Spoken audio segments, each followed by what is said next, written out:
Start spreading the news. It's Wood Memorial Weekend at Aqueduct. Let's go over the stakes races on Saturday's card with NYRA's own Andy Serling.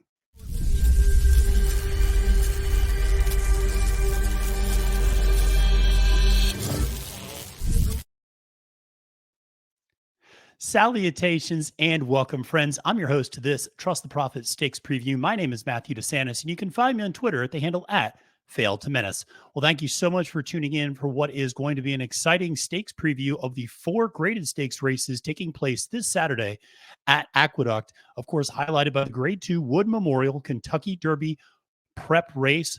100 points on the line. Hit Show is your morning line favorite in that race. But before we get into the stakes preview and our very special guest, just a quick reminder to press that subscribe button on YouTube to follow all of our content here on Trust the Profits, from live betting on Thursday nights to graded stakes previews to race recaps to betting advice, etc. Domestic and international racing. We have you covered going into the Kentucky Derby prep season. So make sure to press that subscribe button. Make sure to follow me on Twitter at the handle at Failed to Menace. Make sure to like this video and let us know in the comments below who's your best bet on Saturday at Aqueduct and who do you like in the Wood Memorial.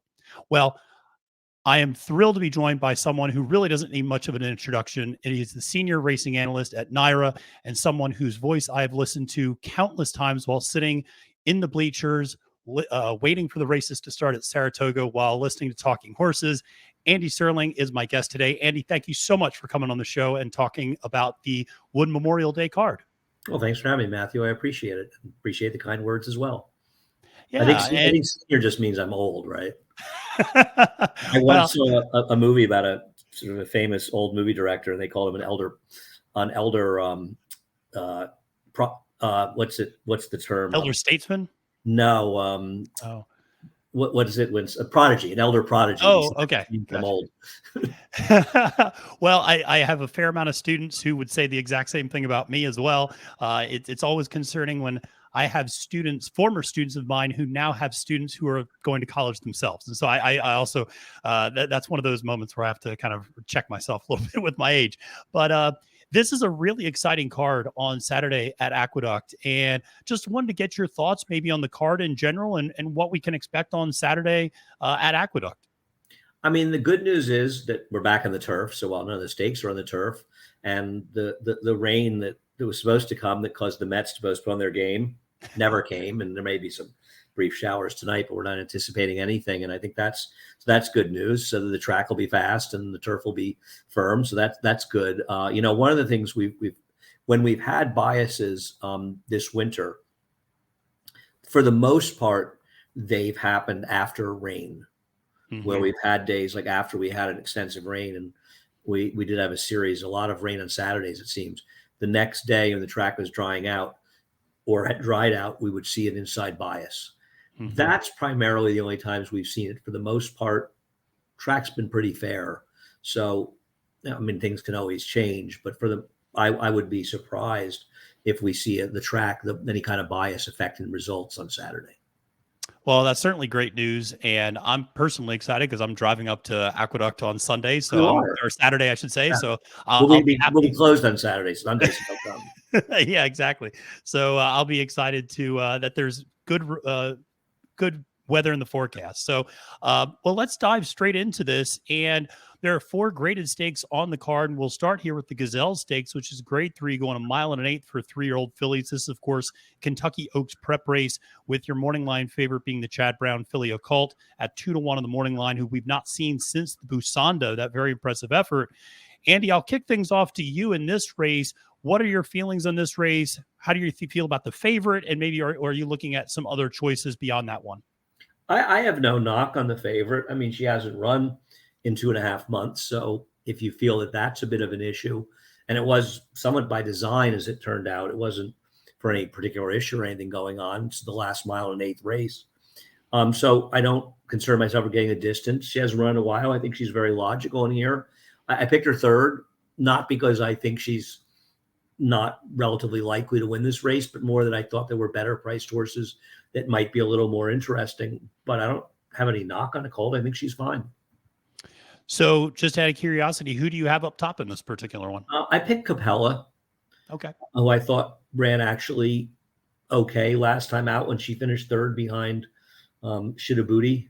I always think of that Frank Zappa album, Shake Your Booty, when I see the source's name, because none of us can figure out where the name came from. Ask Peter Brand if he's there on Saturday. But last time, I felt that the track, I don't think it was a dead rail, but I think you were better off being outside. And I just think Capella was sort of caught in that tough spot of chasing down the inside, staying down the inside the whole time. And I also think because there was an abundance of speed in that race, particularly the second place finisher, Asset Purchase, they didn't really use her speed. And I think this is the perfect opportunity with the rail to use her speed and try to wire the field. So I'm going to take Capella on top. But I'm also kind of interested in Frosty O'Toole, who's the private purchase for Eclipse, and Todd Pletcher. I don't know that she's quite good enough, but I thought her last race was good enough. I thought she was a little interesting as well. So I thought both those horses were horses that could possibly upset a colt. I don't think a colt towers over the field. And I also think Shida Booty is not impossible. She seemed to improve with distance. It's also possible she improved in a wet track, but it's probably more likely the distance. So I won't be shocked if she runs well, but I think a colt at the Chad Brown runner is the more likely one. Yeah, it's funny. I think you and I see this pretty similarly in that I also think a Colt, very good filly, obviously. I do have her third as well in my rankings. Also, much the same things. Not that I don't think she's a very likely winner, but just a 2-1 with a little bit of a layoff. I'm willing to try to maybe find a slightly better price. I do like Capella. That was my second choice in this race. The horse that I'm intrigued by is number 2 horse, Gambling Girl, for Todd Pletcher with Jose Ortiz aboard. I'm not sure if this horse is able to win this race, but at 4-1, I think I like the odds a little bit more. Finished second in the Busanda behind a colt, then went to the Honeybee and ran, I thought, a pretty decent fourth behind Wet Paint and Condensation and Grand Love that day. Here's the thing.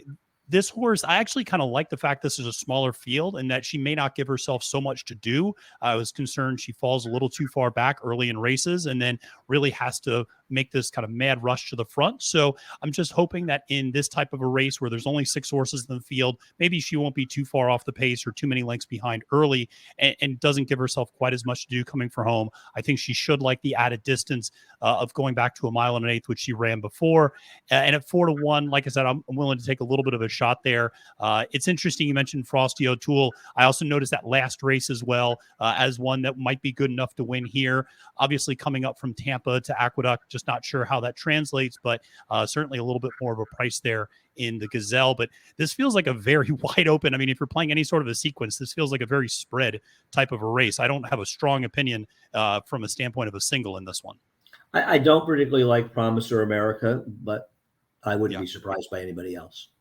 Yep. Same here. So this is a pretty big of a spread race. So, well, let's move from the Gazelle on to the Bayshore Stakes, which is a grade 3 going 7 furlongs for 3-year-olds. And this is I think an intriguing race as well, where there are some very interesting horses and some horses that I want to like maybe more than I should like. You have the morning line favorite, Joey Freshwater, for Linda Rice, coming off a big effort, finishing second to Surprise Boss, which was a really surprise performance that day from that horse.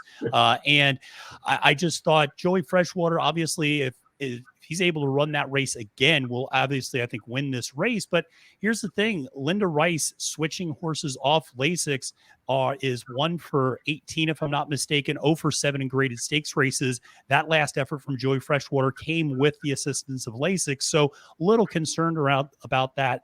The 2 horses that I ultimately am looking at is a Victory Way for Bill Mott, a horse that just broke its maiden last time out.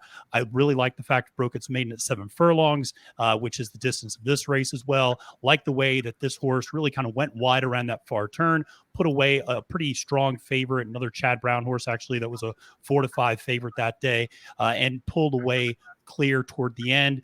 I know Mott doesn't maybe have the best numbers in terms of second starts in stakes races for first-time winners, but willing to take a shot at 5-2 there with that horse.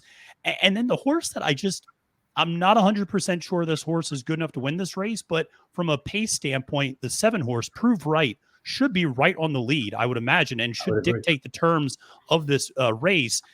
Now, is the horse good enough to do it? I don't know, but at 6-1, I might be willing to try to find out in this particular spot. But Andy, interested to see how you see this one play out. Well, the funny thing is, you say that about Prove Right. I don't know where his last race came from, but I Yeah. could say the same thing about Joey Freshwater. Yeah. And I think your LASIK comment is interesting, but it's also important about Prove Right. Yep. He was also on LASIK for the first time that day. But the difference is that Prove Right is 6-1 morning line. It'll be every bit of that price. And Joey Freshwater is 2-1. So at least with Prove Right, you're taking a horse that's like, if he can run that last race, I feel he can win here, which is very true. And I'm going to get paid if he wins. Whereas with Joey Freshwater, you're not even getting paid if he wins. Now, I put Joey Freshwater second, so I'm not going to be surprised when he runs well. And I don't even think his 2-back and 3-back races are that bad. Right. I picked Gilmore on top. Mm-hmm. I'm not overly confident. And we haven't seen these California horses do particularly well when they've been shipping. But I thought this horse ran well in his first 2 starts. I think he's better sprinting. I don't know what sort of compelled them to try both synthetics and distances, though I guess he ran well enough and was the favorite in the El Camino Real. He's been favored in all of his races. But I thought he could sit second in this race, and I kind of fell for him. He'll be like, I don't like Victory Way. I cannot get past the fact that Bill Mott is 1 for 14 with second-time starters that broke their maidens, their debuts on dirt. And among those 1 for 14 are 7 very short prices that lost. This is not my kind of horse. Listen, I know the barn really liked him last time. I don't disagree with you. I thought he ran very well. But I'm very suspect that history says they don't come back and run to those races, and he probably has to improve to win here. So I'm going to bet against that happening in a short price. I think Joey Freshwater is dangerous. And I'll tell you something. I'm not totally against expected value. I know that the race fell apart last time in the late stages, and it's not clear how much pace there is here. But I think if you are suspect of Prove Right, you make it possible for a closer to be more effective here, because I agree with you, he's going to be the speed. And if he falls apart, he collapses the race a little bit. So I think the expected value, this horse that ran a 72 buyer and got a 90 time form rating 7 months ago. Yeah. He could easily improve 10 to 12 points from there. And it's interesting. I talked to Chad Brown earlier today. Horses never came. We asked me about a colt. This horse never came up. I probably should have asked him, but I'm assuming for him to run here, he must feel the horse is doing well to run here and not in $1, because it's not the toughest stake you'll ever see, but it's not that easy a race. Sure. Well, yeah. I think it's kind of encouraging these running here. And so I thought he was a little bit interesting. Yeah, I agree with you. A little bit interesting for me as well. I also was trying to kind of figure out with the pace setup and obviously coming from far back, but Chad Brown, one of the best at getting them ready off the bench, 32% with 180 plus day layoff. So obviously we'll be able to get this horse tuned up and ready. And very similar argument with Prove Right. If you're going to try to get a little bit of a price here, I think expected value makes a lot of sense as well. I think he might, you think Prove Right, and I don't have a big knock on him. You think he's the best possible price alternative, and I think it's expected value. Yeah, I'm not going to argue with that at all, because I had expected value as my kind of third choice as well. So very much so like that selection there. Well, let's move on to the Grade 1 Carter Handicap, and this is, I think, a really interesting field. 7 furlongs for 4-year-olds and up, and your morning line favorite is Repo Rocks, who is 4 for 4 since switching barns to Jamie Ness, has run some of his best speed figures of his career recently, ran a hole through the wind in the toboggan 2 out ago, posting a 111 buyer speed figure. But you also have some really big names in this race with White Barrio and even Little Vic, I think a really nice horse as well. As today's flavor is kind of interesting. But Andy, interested with this one? Repo Rocks, I keep wanting him to slip up or stumble or maybe not turn in as good of an effort, but it seems like he just keeps winning, and interested in seeing how you see this one play out. Yeah, I've got a little bit off the reservation in both this race and in the Wood Memorial. I don't disagree with you that Repo Rocks and White Barrio are the 2 horses to beat.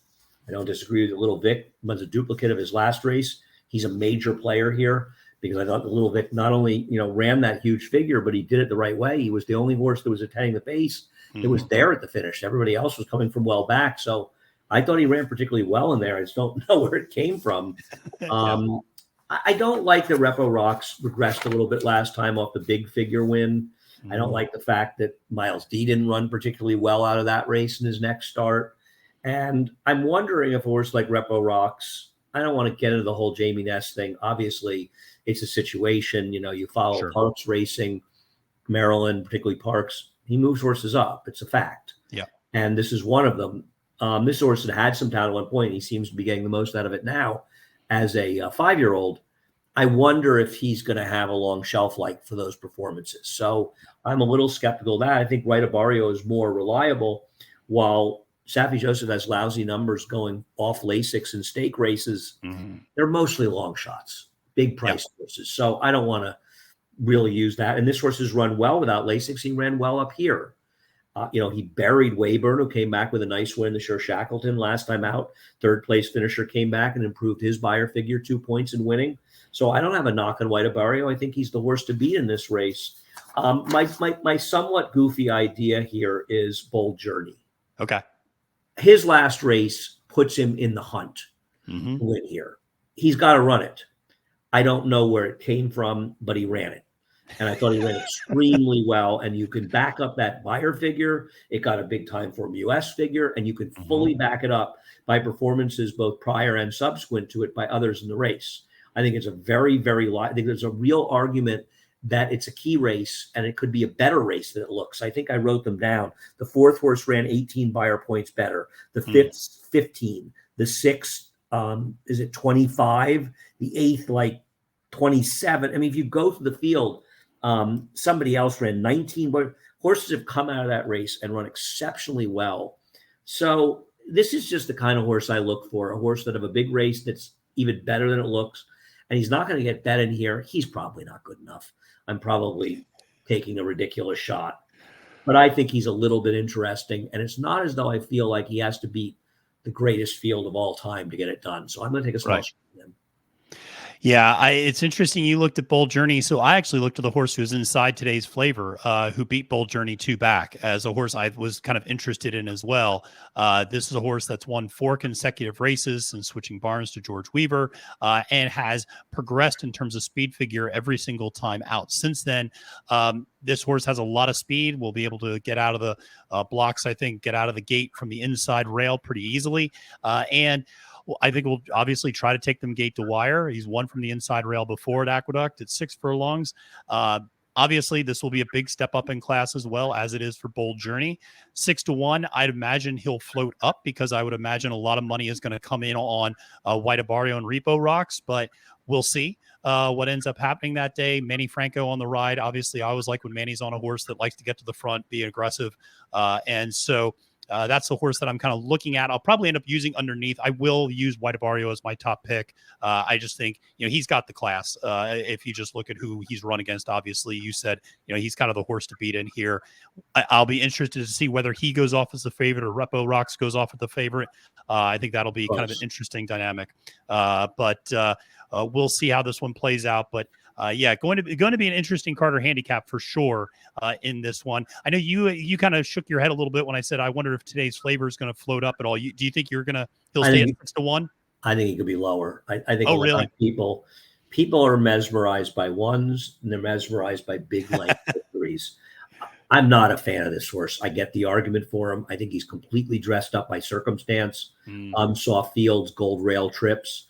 But I understand the argument you're making for him, and I respect that they're taking a shot in this race. We'll see how it works out, and we'll see if he's necessarily able to easily outrun Little Vic or even Expressman. But he may well do it. He's just not for me. But I'm interested to see what price he is. I think he could go both ways. I think you could be right that he's a horse that gets a little ignored. I think he's also a horse that becomes kind of the wise guy horse in here that gets a little over that. Yep, I can see that happen. Yeah, I don't like him any lower than 6-1. Let me say that. I'd want a little bit of a price on him to take a shot. So, well, let's move on to the Wood Memorial. And now I'm quite intrigued, because you said you were going off the reservation for this race as well. So I can't wait to hear about that. But this is obviously a big Kentucky Derby prep race. 100 points goes to the winner, 1.125 miles for 3-year-olds. And this is a 13-horse field, although we should mention that I believe Clear the Air is cross-entered in the Bluegrass Stakes. And so it may end up being a 12-horse field. He's running in the Bluegrass. He's not running. Okay. So it will end up being a 12-horse field in that instance. But your morning line favorite is obviously Hit Show on the far outside for Brad Cox. And This is a race that Andy, I had a tough time with because on a certain hand, I really like the inside horse Dreamlike for Todd Pletcher. I think a very talented horse, even though he's never broken his maiden. I'm a little discouraged by that last effort where, he really got repelled by a pretty big long shot from the Bill Mott barn down at Gulfstream Park in its second career effort. So that has me a little bit concerned.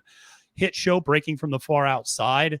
I think the horse has enough tactical speed to work out the right trip, but I'm still concerned about that. Slip Mahoney's a horse that I want to like a little bit more, but I know was aided by the Golden Rail 2 back in his maiden victory, and then kind of that was a very bizarre Gotham Stakes last time with a riderless horse and everything else.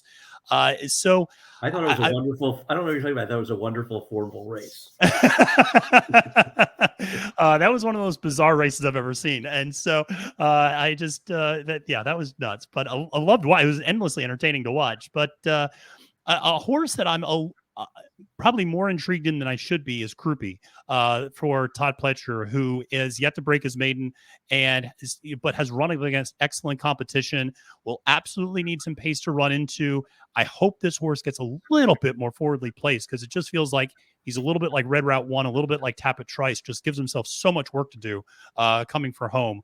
But Andy, I'm interested. Where are you looking in the Wood Memorial? Well, I want to say a couple things about Croupi. I mean, he was in the same gold rail as Slip Mahoney was on. He angled out was the 2-path in the stretch, and I bet Croupi that day, but he had a very good trip today. Croupi's last race is just so bizarre because it wasn't even, it was significantly worse than Tapit Trice's performance that starts a race. Mm-hmm. I mean, this horse's beginning, it was like he didn't like running under the lights. he's, and the problem with him is he's a bad breaker. Yeah. And while he broke well for Kendrick, in fact, Kendrick seems to be the only one that can get him out of the gate. He's got an outside post. He gets break, but he flipped out last time. And I know it was a fast-paced race. The race was falling apart. And so his running at the end was a bit of an illusion, but something seemed to have gone badly wrong at the beginning of that race for him, more so than I think is reasonable to expect and has ever happened before. So I agree with you. He could run better. I don't have any, and he should get a pace. You mentioned Dreamlike, and I don't disagree with you. I picked Dreamlike third in here. I think could easily win. I agree. I don't love how he hung, but maybe he just got unlucky and found the two best colts in Bill Mott's barn. I'm hoping actually not the case. But they're big figure races, and I can understand why they're going here. I think Croupi, they're taking a ridiculous shot. Go ahead, go for it. But I thought they kind of did it last time and it didn't work out. And whereas a horse like Dreamlike, I get it. Yep. He kind of should have broke his maiden. I understand. You don't pay Michael Poli and Vinny Viola are paying a lot of money for horses because they want to win derbies. Yep. I totally get it. And I don't think they're wrong. And they got a very fortunate draw. And he's a major contender in here, maiden or not. I don't have a big knock on Hit Show. I will say his last race was his only really fast one. If he drew well, I would think he's much worse to beat. But I do think you have to be a little circumspect of him. It's not a particularly great draw. And he doesn't have enough of a body of work to say he's definitively the horse to beat. He's definitively the horse to beat based on his last race. Okay, probably, but he's not that big a layover, and he's got a lousy post to overcome. So I think you have to be a little circumspect in a price. I picked Shadow Dragon. And what it came down to for me was I'm not going to pick Dreamlike at 7-2. I'm not going to take Hit Show as the favorite on the outside. I don't have a big argument against being horse to beat. I like Arctic Arrogance as a horse, but I'm not comfortable with him winning out without the lead. And I think the pace has the potential to be kind of reasonable in this race. So I don't think he works up the right kind of trip. And there aren't that many horses left for me. I think that Mr. Swagger is a little interesting as a horse that I would have liked him in the Bayshore. I don't know why he's running in this race. I think Classic Catch is far from impossible for Todd Pletcher, but he didn't draw particularly well on the outside either. And he doesn't have any particularly fast races. And I think he's about the same morning line as the horse that I like. And I think my horse drew well. And the thing about Shadow Dragon, no, I don't think Rocket Can is any kind of monster. But in fairness to him, he did run a respectable race, improving his figure in his next start before he took a step back in the Arkansas Derby. He didn't run particularly well there that day. The Fountain of Youth, there's a very reasonable argument the rail was dead that day. And he was down on the rail. He moved a little off it in the stretch, but he was primarily on the rail the whole race.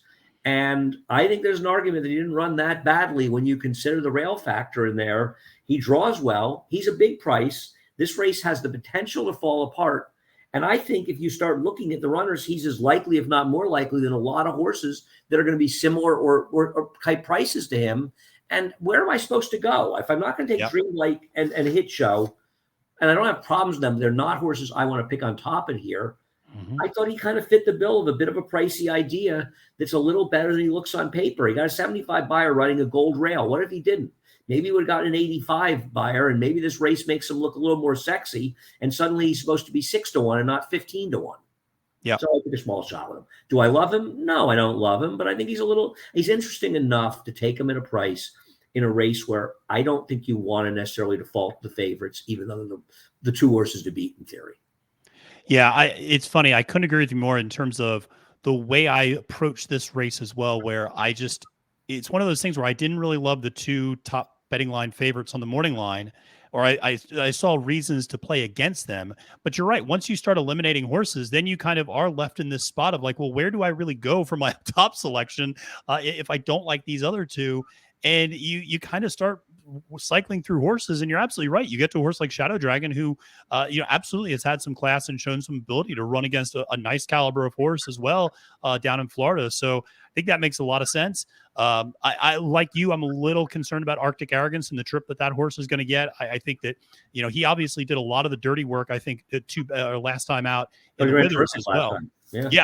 Yeah, and really set things up for Hit Show to be able to run the race that he did as well. So I remember that was a pretty slow track that day, and they went very fast up front to really set things up. He's a good horse, Arctic Arrogance. Yeah.